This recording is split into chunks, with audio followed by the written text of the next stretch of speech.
Neuro scientist David Eagleman की किताब सरल भाषा में बच्चों समझने की कोशिश करते हैं। मेरे पास इतना टाइम नहीं होता, मैं 10-12 घंटे काम करता हूँ, 7 के 7 दिन करता हूँ। ये तो मैं अपने मनोरंजन के लिए करता हूँ यूट्यूब। तो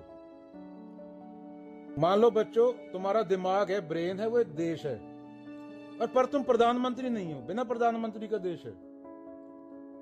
तो इस किताब की शुरुआत यह कहती है, तुम्हारा दिमाग इज इक्वल टू कंट्री। इस कंट्री में हजारों लाखों डिपार्टमेंट्स हैं, हर डिपार्टमेंट अपने हिसाब से काम करता है, और तुम जो खुद को समझते हो बस एक स्पोक्स पर्सन है, जिसको पंजाबी में बुलारा बोलते हैं। तुम कंट्रोल में नहीं, कंट्रोल सिस्टम के अपने हाथ में है। उदाहरण, मान लो तुमने कहा मैंने गाड़ी चलाई, असल में सब कॉन्शियस सिस्टम्स ने चलाई, तुम बस वाचिंग कमेंट्री दे रहे थे। जो विचार है वो होने के बाद कमेंट्री दे रहा था। ईगलमैन कहता है, न्यूरो साइंटिस्ट बोलता है, क्या बोलता है, तुम सोचते हो कि तुम सोच रहे हो, असल में दिमाग खुद अपना काम कर रहा है। जैसे दिल की धड़कन चल रही है, जैसे सांस चल रही है, तो तुम्हें भगवान बनाने की जरूरत नहीं। वो कुत्ता बिल्ला ट्रिलियन स्पीसीज सबका हो रहा है। तुमने सोच का गलत इस्तेमाल किया, इसलिए बता रहा हूं, सोच का सही इस्तेमाल भी हो सकता है। सोच कोई खराब चीज नहीं है। तो you are not thinking, thoughts are happening to you, ये न्यूरो साइंस है। उसके बाद दिमाग में दो जमे हुए किरदार, तुम और बाकी दिमाग। तुम्हारा दिमाग है, दो हिस्सों में बंटा हुआ है। पहला है कॉन्शियस माइंड, धीमा, लेजी, छोटी कैपेसिटी, सिर्फ कहानी सुनता है, खुद को बॉस समझता है, लेकिन 1% काम करता है। उसके बाद ईगलमैन बोल रहे हैं, तुम्हारा सबकॉन्शियस माइंड होता है, तेज, शक्तिशाली, असली ड्राइवर, डिसीजंस लेता है, मेमोरी हैंडल करता है, सेंसेस प्रोसेस करता है, और तुम्हें बताता भी है कि वो क्या कर रहा है। तो तुम 1% हो, दिमाग 99% है। तुम एक तरह की मशीन हो, अपने आप को सीरियस मत लो। और 99% तुम्हें बताए बिना कर देता है। भैंस को ये नहीं पता कि डाइजेशन कैसे होता है, तुम्हें भी नहीं पता। तुम खाना खा लेते हो, सुबह टट्टी बन जाता है, पर बॉडी कर देती है। तो दिमाग तुम्हें बचाने के लिए झूठ बोलता है। ईगलमैन कहता है, दिमाग की सबसे बड़ी स्किल है इल्यूजन बनाना, ताकि तुम मेंटली टूट ना जाओ। दिमाग खुद ही कहानी बनाता है, सबकॉन्शियस से तुम बिलीव कर लेते हो, मैंने सोचा। तुम अचानक गुस्सा हो जाते हो, फिर रीजन बनाते हो, उसने ऐसा बोला इसलिए। असल कारण सबकॉन्शियस में था, तुम्हारे अंदर जो बचपन से चीजें दबी हुई हैं। कॉन्शियस सिर्फ स्टोरी टेलर है, स्टोरी राइटर है। तुम्हारे पास सिर्फ कहानियां हैं, रियलिटी नहीं है। उसके बाद फ्री विल, दिमाग की सबसे बड़ी झूठी कहानी, प्यारी कहानी कि मैं आजाद हूं सोचने के लिए। सबसे डेंजरस चैप्टर है ये, चौथा वाला। तुम जो कुछ भी करते हो वो दिमाग पहले डिसाइड कर लेता है, तुम्हारा रोना, तुम्हारा हंसना, हर चीज। फिर तुम कह देते हो मैंने किया। साइंस एक्सपेरिमेंट, साइंटिस्ट पूछता बटन कब दबाओगे, ब्रेन स्कैन दिखाता है, दिमाग 0.3 सेकंड पहले ही जान गया। तुम्हारी थॉट से पहले घटना हो चुकी थी, तुमने सोचा बाद में। अभी परमाणु बम फटे, एटम बम फटे, तुम्हें खत्म कर देगा, तुम्हें दर्द नहीं होगा, क्योंकि वो इतनी जल्दी होगा, तुम्हें सोचने का मौका नहीं मिलेगा। अगर तुम परमाणु बम के 5 किलोमीटर के घेरे में हो। तो बच्चों, दिमाग पहले वर्क करता है, तुम बाद में सोचते हो मैंने किया, तब तक हो चुका होता है। तुम सिर्फ अनाउंसमेंट करते हो, जैसे मोदी जैसे फेक अनाउंसमेंट करते हैं, सबके खाते में इतने पैसे डाल दूंगा। पूरे इंडिया में कोई ये पूछने वाला नहीं कि पैसे आएंगे कहां से। पूरा इंडिया या अमेरिका में लाके बेच देगा क्या? 1.4 बिलियन पॉपुलेशन, सबके खाते में पैसे डाल देगा। सवाल पूछो बाबा से भी, मंत्री से भी, मोदी से भी, ट्रंप से भी। जग्यासा भी न्यूरॉन डिसाइड करेंगे, तो टेंशन मत लो, इजी लो। तो अगेन, तुम जो कुछ भी करते हो वो दिमाग पहले डिसाइड करता है, फिर तुम कह देते हो मैंने डिसाइड किया। साइंस एक्सपेरिमेंट, बटन कब दबाओगे, वो 0.3 सेकंड पहले पता चल गया। तो दिमाग पहले वर्क करता है, काम करता है, तुम बाद में सोचते हो मैंने किया, तुम बस अनाउंसर हो। There is no doer, just doing. तुम डिसाइड नहीं करता, न्यूरॉन डिसाइड करते हैं। तुम दो लोग हो, एक जो करना चाहता है, एक जो करवाता है। ये 5वां भाग है। तुम दो लोग हो, एक जो करना चाहता है, एक जो करवाता है। ईगलमैन कहता है, inside you the wanting self, चाहत, इच्छा, addiction, impulsive action, instant reaction. उसके बाद ये वांटिंग सेल्फ था, ये पहला वाला था। उसके बाद कंट्रोलिंग सेल्फ है, logic, morals, long term planning, society सिखाता है। लेकिन मजा देखो बच्चों, ये दोनों हमेशा लड़ते रहते हैं, कभी इम्पल्स जीतता है, कभी लॉजिक। तुम बीच में फंसे रहते हो और तुम बोलते हो मैं कंफ्यूज्ड हूं। सांस चल रही है, सांस कंफ्यूज नहीं है, दिल धड़क रहा है, वो कंफ्यूज नहीं है। ये तू कौन सा आ गया बीच में जो सोच रहा है मैं कंफ्यूज हूं? दो ब्रेन सिस्टम्स की लड़ाई, एक्चुअली कंफ्यूजन। सबकॉन्शियस, कॉन्शियस, जो मर्जी लगा लो, तुम्हारी मर्जी है। मुझे तुम्हें आसान भाषा में समझाना है। दिमाग का रेसलिंग मैच, तुम रेफरी नहीं हो, बिना रेफरी के चल रहा है वो। तुम्हें लगता है तुम रेफरी हो। उसके बाद शेमा भाग, मेमोरी, झूठी कहानी, तुम्हारी यादें असली नहीं है। न्यूरो साइंटिस्ट ईगलमैन कहता है मेमोरी हार्ड डिस्क की तरह है, हर बार recall is equal to edit change. यादें बदल जाती हैं, दिमाग गैप्स भर देता है, फैंटेसी और रियलिटी मिक्स हो जाती है। मेमोरी व्हाट्सएप फॉरवर्ड, तुम फॉरवर्ड नहीं करते, 8 बंदों को फॉरवर्ड नहीं किया मैसेज तो ये गलत हो जाएगा। उजी बोलता है, उजी बोलेगा मतलब ऐसा हुआ तो उजी क्या बोलेगा? Past is imagination, it exist only in thought. भाग 7वां, तुम अपने दिमाग के सामने स्पेक्टेटर हो, सिर्फ देखने वाले हो।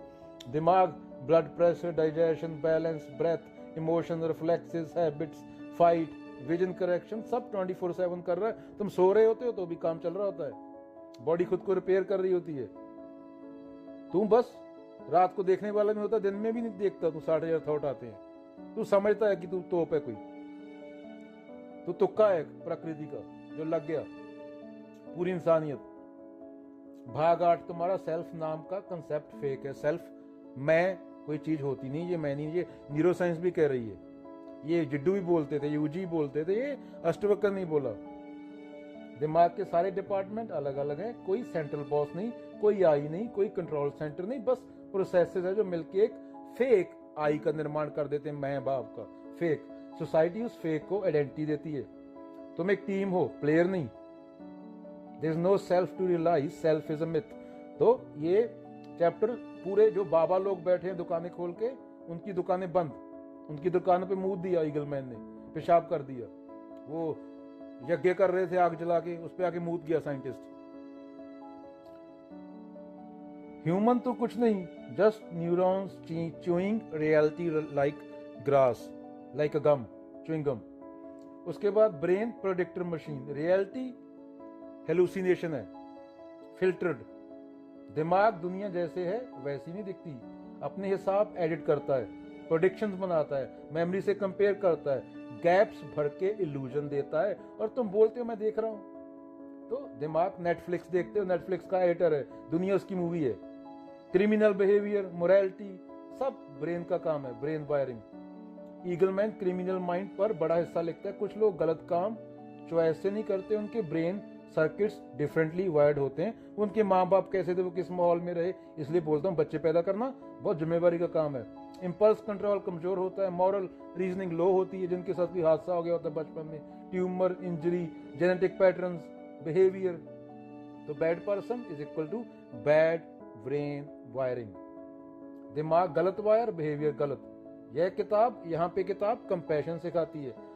भाग 11वां, क्या हम बदल सकते हैं? हाँ, लेकिन तुम नहीं बदलते, दिमाग खुद बदलता है, तुम बदलने वाले भी नहीं हो। हैबिट्स बनती हैं सर्किट्स में, नई हैबिट्स बनती हैं नए सर्किट्स में। रिपीटिंग बिहेवियर रिवायर्स ब्रेन, तुम्हारे दिमाग को रिपीटिंग बिहेवियर रिवायर करता है। ब्रेन प्लास्टिक है, मशीन है, तुम चेंज नहीं करते, ब्रेन चेंज करता है। रेपिटेशन माने दिमाग नया रास्ता बना लेता है। Change happens, you don't do it. तो फाइनल कंक्लूजन क्या है किताब का? ईगलमैन कहता तुम डूअर नहीं, थॉट्स तुम्हारे नहीं, डिसीजन तुम्हारे नहीं, मेमोरी अनरिलायबल है, सेल्फ जो माने बैठे हो तुम खुद को, वो इल्यूजन है। कॉन्शियसनेस बहुत टीनी है, बहुत छोटी चीज है। सबकॉन्शियस विशाल है। फ्री विल डाउटफुल है, नहीं है, ऐसे बोल दो। बिहेवियर वायरिंग बेस्ड, घटनाओं पे आधारित, रिएक्ट करते हो तुम। दिमाग तुम्हारा ऑटोमेटिक मशीन है, तुम बस स्पेक्टेटर हो, तुम कुछ नहीं कर रहे। तुम क्लेम कर, अपना वो दावा ठोकते हो कि मैंने किया कुछ, तुम कुछ नहीं, दिमाग सब कुछ है। थॉट कुछ नहीं है, सेल्फ कुछ नहीं है, कंट्रोल तुम हो नहीं। बंदे तू बस खड़ा देख रहा है, जिंदगी चल रही है, भैंस को पता था, तू लेट समझा। तो कहानी के जरिए समझते हैं। अभी कहानी के जरिए जल्दी समझ आएगा। दिमागपुर की गुप्त कहानी। एक बार की बात है, बहुत दूर कहीं दिमागपुर नाम का एक देश था। देश बहुत अजीब था, ना राजा, ना मंत्री, ना पुलिस, फिर भी सब कुछ परफेक्ट चलता था। दिमागपुर में हजारों छोटे छोटे वर्कर काम करते थे, कुछ तेज दौड़ने वाले, कुछ शांत बैठे रहने वाले, कुछ गुस्सा करने वाले, कुछ हंसाने वाले, कुछ डराने वाले। लेकिन सबसे मजेदार बात, कोई भी वर्कर खुद को मैं नहीं कहता था। सब बस अपना अपना काम करते, जैसे शरीर में चल रहे हैं सब काम। एक दिन छोटा मोनू पहुंचा दिमागपुर में। मोनू एक छोटा बच्चा था जिसको हमेशा लगता था मैं सोचता हूँ, मैं करने वाला हूँ, मैं डिसाइड करता हूँ, मैं सब करता हूँ। एक रात मोनू सपने में दिमागपुर के अंदर पहुंच गया। वहां उसकी मुलाकात हुई एक चश्मा लगाए छोटे से वर्कर से। उसका नाम था सुब्बू, सबकॉन्शियस बॉस, तुम्हारा सबकॉन्शियस ब्रेन। सुब्बू बोला, अरे मोनू तू इतना शोर क्यों करता है? तो मैं बकरे की तरह, असली काम तो हम करते हैं। मोनू चौंक गया, क्या? मैं तो सोचता था कि मैं सब करता हूँ। तो सब्बू हंस पड़ा, तू तो बस कमेंटेटर है, कमेंट्री करता है। क्रिकेट तो सचिन खेल रहा है, रवि शास्त्री तो कमेंट्री कर रहा होता है, सिद्धू तो बैठा वहां पे। सिद्धू अपने टाइम में खोलता था, समझाने के लिए बात हो रही है बच्चों। तो मोनू की बड़ी शौक वाली यात्रा। सुब्बू उसे दिमागपुर घुमाने ले गया। पहले वो गया रिफ्लेक्स नगर, यहाँ वर्कर बिजली जैसी स्पीड से काम करते थे। एक वर्कर बोला, जब गेंद तेरे चेहरे की तरफ आती है तेरे हाथ अपने आप ऊपर उठते हैं, ये हमने किया होता है, तूने नहीं किया होता। तेरे हाथ अपने आप ऊपर उठते हैं तो ये हमने किया होता है, तू नहीं मोनू, पर मुझे तो लगता है मैं उठा रहा हूं। सब वर्कर जोर से हंसे, ये न्यूरॉन थे दिमाग के। नहीं बच्चू, तू तो बस बाद में बोलता है मैंने किया। फिर वो गया मेमोरी सिनेमा, मूवी देखने मोनू। यहाँ स्क्रीन पर मोनू की यादें चल रही थी पुरानी। अरे ये तो मेरा बचपन है। सिनेमा मैनेजर बोला, हाँ पर ये ओरिजिनल नहीं, हर बार रिकॉल करने पर हम थोड़ा एडिट कर देते हैं। तेरे 10 साल पहले तुझे हुई घटना याद आ गई एकदम से। तूने कल क्या खाया था वो तुझे याद नहीं। कभी सोचा इसके बारे में? पर तू सोचने वाला है नहीं, सोचेगा क्या? तुझे सोचवाया जा रहा है। तू लगता है मैं भगवान मेरा असली है, धरती असली है, सब कुछ असली है। तू ही नहीं है, तू ही अपना एक कंसेप्ट है, तू रियल नहीं है। तो तेरी चीजें क्या असली होंगी? बस तुझे लग रहा है असली है। मेरी मतलब यादें परफेक्ट नहीं, मैनेजर नहीं, तेरा दिमाग एक छोटा सा फिल्म मेकर है। मूवी चलती रहती है, स्टोरी बदलती रहती है। मोनू ने सिर पकड़ लिया, अरे तुम मैं मोनू ही नहीं हूं क्या? फिर वो गया डिसीजन वाली फैक्ट्री। यहाँ हजारों वर्कर बटन दबा रहे थे, डर बटन, खुशी बटन, गुस्सा बटन, भूख बटन। सुब्बू बोला, जो अनकॉन्शियस माइंड है, अरे तेरा दिमाग पहले डिसाइड कर लेता, तू बाद में कहता मैंने सोचा। मोनू, तो मेरा दिमाग पहले डिसाइड करता है, मैं सोचता हूँ मैंने किया। सुब्बू, बिल्कुल। मोनू शौक में आ गया पूरा, दूध गिराने को हुआ। अचानक एक भैंसा आ गया काले रंग का बच्चों, जिसका नाम था भैंसो बाबा। भैंसो बाबा बोले, ह्यूमन बच्चा, नेचर पहले काम करती है, माइंड बाद में कहानी बनाता है, इसलिए हम भैंसें टेंशन नहीं लेती, हम बस घास खाती हैं। मोनू ने पूछा, तो मैं कुछ भी कंट्रोल नहीं करता? भैंस बाबा बोले, कंट्रोल वर्ड ही गलत है, लाइफ अपने आप चल रही है, तू बस इसे देख, तू देखने वाला भी नहीं है, कम से कम चल देख तो ले। इतना तो कर ले। तो मोनू का ट्रांसफॉर्मेशन हो गया। मोनू जब समझने लगा, मोनू अब समझ चुका था, जितना भागोगे उतनी प्रॉब्लम, जितना मैं कहोगे उतनी कंफ्यूजन। दिमाग की 99% फैक्ट्री इनविजिबल है, यादें एडिट होती हैं, डिसीजन पहले होते हैं, मैं बाद में आता है। सुब्बू ने आखिरी लाइन कही, तुम कुछ नहीं, लाइफ सब है अंत में। सुबह मोनू उठा, गुरु ने पूछा, क्यों मुस्कुरा रहा है? मोनू बोला, बस ऐसे ही, थोड़ा दिमाग पर घूम के आया हूं, अब समझ गया मैं बस देखने वाला हूं, और देखने वाला भी रियल नहीं। दूर कहीं भैंसो बाबा बोले, मुंह मुंह मुंह, welcome to the peace mode child, चलो।